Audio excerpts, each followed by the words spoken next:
What's up, dudes? Welcome back to the channel.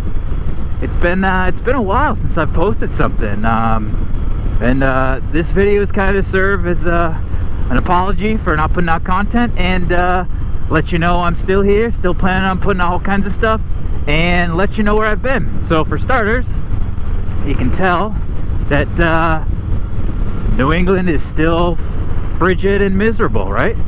It's, I don't know, mid-40s today, so this is the nicest day we've had all year, and it's February right now. The number two reason, I didn't have a bike for a while, and the reason was because I bought a new bike.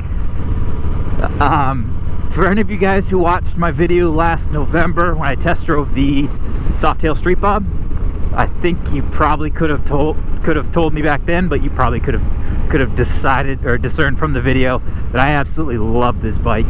I love the comfort, I love the way it feels, I love the power. Everything about this is the perfect bike for me. And I know that I kind of started this channel as a bit of a Sportster channel. You know, I was mostly doing Sportster content because that's what I had. I will miss the 883, but this is just a different class of bike, man. I know a lot of people say it, but it honestly feels like a Sportster on steroids.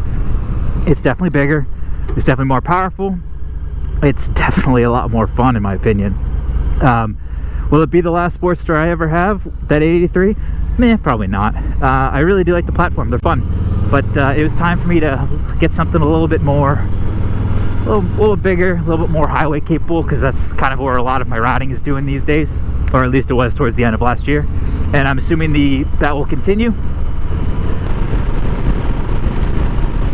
So, as the elephant in the room, you guys can tell, this is a 107 Street Bob, right?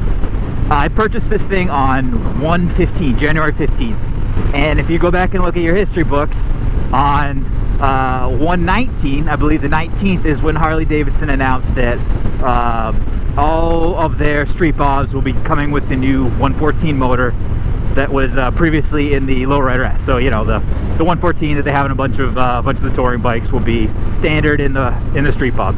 So that kind of sucks. But you know, this is still a huge upgrade for me. It's a massive bike. It's good. It goes fast. It is still January, so I'm trying to not whip into corners and die because there's a lot of ice still out there and it's still wet. But you know, this is the first day I've really been able to get off my ass onto the road a little bit. So I wanted to at least ride it a little bit because we still have some more cold weather coming up, still some more snow, and I actually already have parts coming in for this thing, and I really wanted to show you guys, you know, the naked bike. You know, give you a little unveiling of the motorcycle before I start to muck around with it, so that you guys can kind of be on the journey with me as I do upgrades and changes to the motorcycle. As far as this bike, there are actually a couple things that are already done to it. So when I was at the dealership, I was kind of walking around waiting for them to come back with paperwork or whatever, and I saw the heated grips on the wall. So I did have them actually install Harley Davidson heated grips on this thing. Not from the factory, but from the dealer. So I'll do a video at some point on my thoughts on these. They're not cheap, but suffice to say, I'm pretty pleased with them. So heated grips. I put some LED indicators in. It's always the first thing I do on motorcycles. LED turn signals everybody should be doing that. The incandescent bulbs are pointless and stupid, and safety first, right? Other than that, I am sitting on a Saddlemen 2-up. It's virtually identical to the one that I reviewed on Tony's bike at some point last year. He had nothing but glowing reviews for it, and I have to admit that I feel kind of the same way. It's extremely comfortable, and you know, with these bars and where the you know, low lumbar support, this bike just feels perfect to me, and I'm excited to put some serious miles on it this year. You know, at some point I might put some sort of quick release windshield on it. I'm not sure, but you know, those are plenty of things for different videos we can talk about. Some of the stuff I have in my garage right now in boxes already, waiting for me to be able to do some stuff to this bike. Yeah, I'm just really excited, guys. I mean, we all know the feeling of getting a new bike, and I haven't been able to ride it since I bought it, so that's the tough part. But yeah, you know,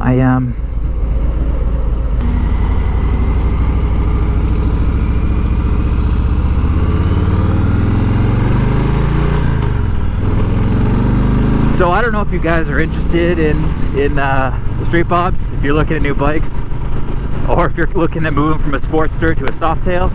I mean, unfortunately I got people in front of me, but this thing freaking flies, guys. It's so much fun. It's so much fun to be able to ride in general. I haven't been out since December, I think, but man, this bike is so powerful. Yeah, I mean, it's in black, as you can see. When I test drove, it was silver. I wasn't really too keen on that, but you know, the black. I do love this older style. The 18 to 20 style has the exposed. It has a raised emblem on the sides. The new ones have like a painted on number 1. I don't love the painted on number 1. I don't actually really know anybody who does like the new 114 style, but I'm sure those people exist, and more power to you. But yeah, I don't love that style. Ooh, gotta be careful with all the sand. If you guys live like down south where you don't get a lot of snow, except I guess Texas, because that's insane what's going on out there. Sorry guys. But if you live in a place without a lot of snow, you might think that the only reason we don't go riding is because of ice, which is definitely a concern. But shit, man, the sand and the salt, those are the real killers. You can, I mean, you know where to look for ice, but sand is everywhere, so you really gotta be careful. But I digress, guys. Anyways, I want to give you guys a quick peek at the bike. Got a lot coming up in the future, stage 1, all that jazz. If you guys like this content, if you're excited to see where this bike goes, I mean, I know I am. A subscription would be fantastic, help grow the channel. A comment, what are your thoughts? Should I have stuck with the 883?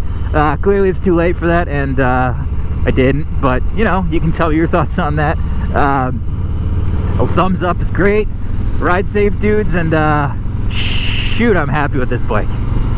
Later, guys.